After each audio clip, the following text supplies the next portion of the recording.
আসসালামু আলাইকুম। Welcome to my page twins family.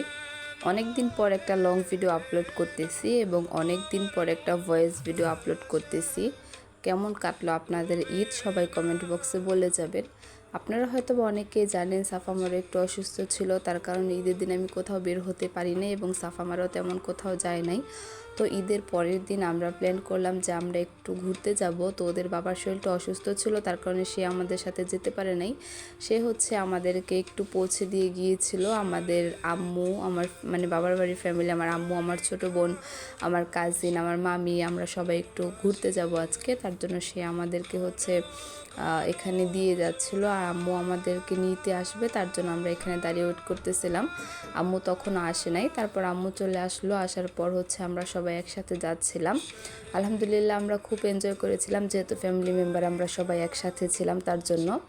আচ্ছা, আপনাদেরকে তো বলা হয়নি আমরা কোথায় যাচ্ছি। আমরা মূলত যাচ্ছি সোনারগাঁও জাদুঘরে, যেটা নাকি বাংলার ঐতিহ্য জাদুঘর। তো আমরা ফ্যামিলির সবাই গল্প করতে করতে চলে যাচ্ছিলাম। প্রায় 30 থেকে 40 মিনিটের মতো সময় লেগেছিল আমাদের যেতে। রাস্তা একদম ফ্রি ছিল, একটু জ্যাম ছিল না রাস্তার মধ্যে। তো দেখতে দেখতে কিন্তু আমরা চলে এসেছি। এখন আমরা ভেতরে এন্ট্রি নিব, বাট তার আগে আমাদেরকে টিকিট কাটতে হবে।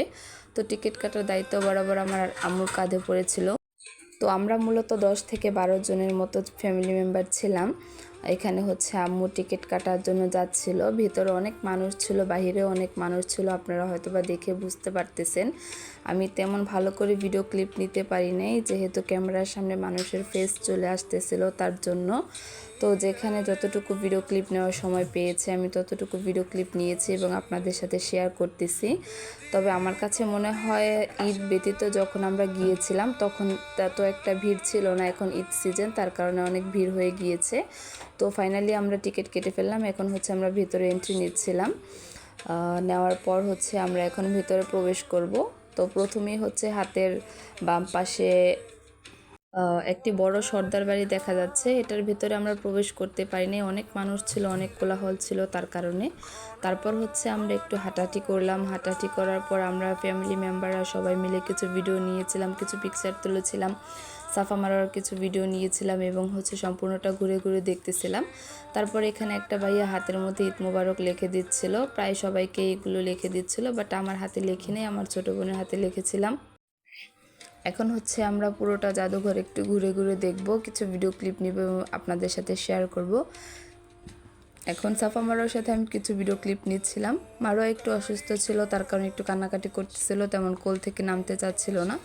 তবে মাশাআল্লাহ সাফা অনেক দুষ্টুমি করেছে, অনেক খেলাধুলা করেছে এবং অনেক খুশি হয়েছিল। আর এটা ছিল আমার কাজিন, আমার মামাতো ভাই। সে তার আম্মুর সাথে গিয়েছিল। সেও তেমন একটা ভিডিও করে নাই, অল্প অল্প ভিডিও ক্লিপ নিয়েছিলাম তারও।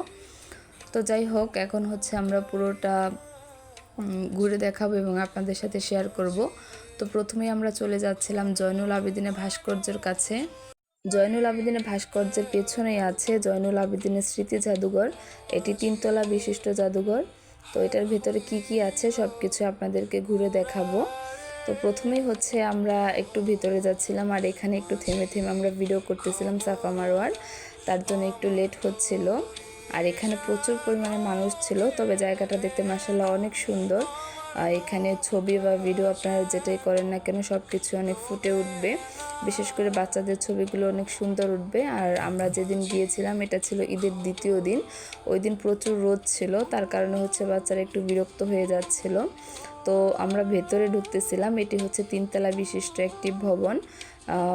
ঢোকার পর প্রথমেই আপনারা নিচে দেখতে পারবেন জয়নুল আবেদিনের ব্যবহারকৃত কিছু পোশাক, যেগুলো উনি সাধারণ জীবনযাপন করার সময় পরতো। তো এগুলি স্মৃতি করে রাখা হয়েছিল। তারপর এখানে দ্বিতীয় তলায় আপনারা দেখতে পাবেন জয়নুল আবেদিনের ব্যবহারকৃত কিছু মূর্তি, তার সাথে জয়নুল আবেদিনের ব্যবহারকৃত কিছু কাঠের বাক্স, এগুলো আপনারা দেখতে পারবেন। তো এগুলো সব কিছু প্রাচীন যুগের জিনিসপত্র, যেগুলো নাকি স্মৃতিস্বরূপ রাখা হয়েছিল। এগুলো সব কিছু জয়নুল আবেদিনের ব্যবহারকৃত জিনিসপত্র, কাঠের মূর্তি, কাঠের নৌকা, কাঠের ঘোড়া, কাঠের হরিণ, সব কিছু এখানে স্মৃতিচরণ করে রাখা হয়েছিল। তো আপনারা যদি যান হাতে সময় নিয়ে যেতে হবে পুরোটা ঘুরে ঘুরে দেখার জন্য। আমাদের হাতে তেমন সময় ছিল না, বাট তবু আমরা চেষ্টা করেছি সম্পূর্ণটা ঘুরে দেখার জন্য। এগুলো সবই হচ্ছে ব্যবহারকৃত। এখানে হচ্ছে একটা বড় পালকিও ছিল, এগুলো ব্যবহার করা হয়েছিল। তো এখানে হচ্ছে বিভিন্ন রকমের মৃৎশিল্প, এটা ছিল তৃতীয় তলার মধ্যে মৃৎশিল্প এবং হচ্ছে নকশি কাঁথার সমারোহ ছিল। এই নকশি এগুলো গ্রাম বাংলার ঐতিহ্য এবং হচ্ছে গ্রামীণ জীবন ফুটে তুলেছে। এটা ছিল তৃতীয় তলা। তৃতীয় তলার মধ্যে আপনারা দেখতে পাবেন পিতলের পিতলের তৈরি বিভিন্ন জিনিসপত্র, দেবদেবীর মূর্তি, এগুলো আপনারা দেখতে পাবেন।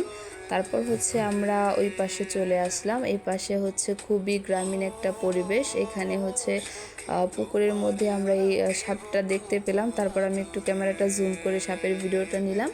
এখানে একটি চাপকল আছে, এটা হচ্ছে একদম গ্রামীণ জীবন ফুটে তুলেছে। প্রায় গ্রামে হচ্ছে এরকম চাপকল আগে দেখা যেত, বাট এখন হচ্ছে এগুলো একদম উঠে গিয়েছে, যেহেতু বর্তমান যুগ অনেক আধুনিক হয়ে গিয়েছে তার জন্য। তারপরে এখানে মেলা হচ্ছিল, নাগরদোলা হচ্ছিল। এই পাশটা পুরোটাই হচ্ছে গ্রামীণ একটা জীবন। এখানে গেলে হচ্ছে আপনাদের আসতে মন চাবে না। এখানে হচ্ছে বিভিন্ন প্রকারের বাচ্চাদের খেলনার দোকান পাওয়া যায়। তাছাড়া হচ্ছে বিভিন্ন প্রকারের কাঠের জিনিসপত্র, বাঁশের জিনিসপত্র, এগুলো বিক্রি করা হচ্ছিল। গহনার দোকান ছিল, আপনার সিটি গোল্ড ছিল। বিশেষ করে হচ্ছে কাঠ বাঁশের জিনিসপত্র এখানে বেশি ছিল।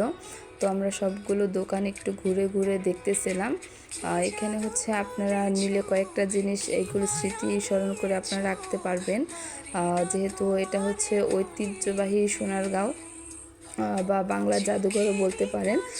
এখানে ম্যাক্সিমামই হচ্ছে কাঠের তৈরি বা বাঁশের তৈরি জিনিসপত্র ছিল। আপনার গহনা থেকে শুরু করে মাথার ক্লিপ, হেয়ার ব্যান্ড, তারপর হিজাব, ব্রুচ বা হচ্ছে আপনার কানের দুল, সব কিছুই হচ্ছে কাঠের ছিল। এটার মধ্যে হচ্ছে খুব সুন্দর করে খোদাই করে নকশি করা ছিল।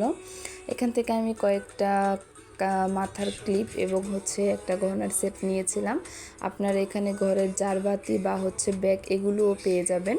তারপর হচ্ছে আমরা একটু ঘোরাঘুরি করার পর কিন্তু আমরা চলে আসলাম, বাহিরে বের হয়ে গেলাম। এখন হচ্ছে আমরা একটু খাওয়া দাওয়া করব। খাওয়া দাওয়া করার পর দেন হচ্ছে আমরা রওনা দিয়ে দিব।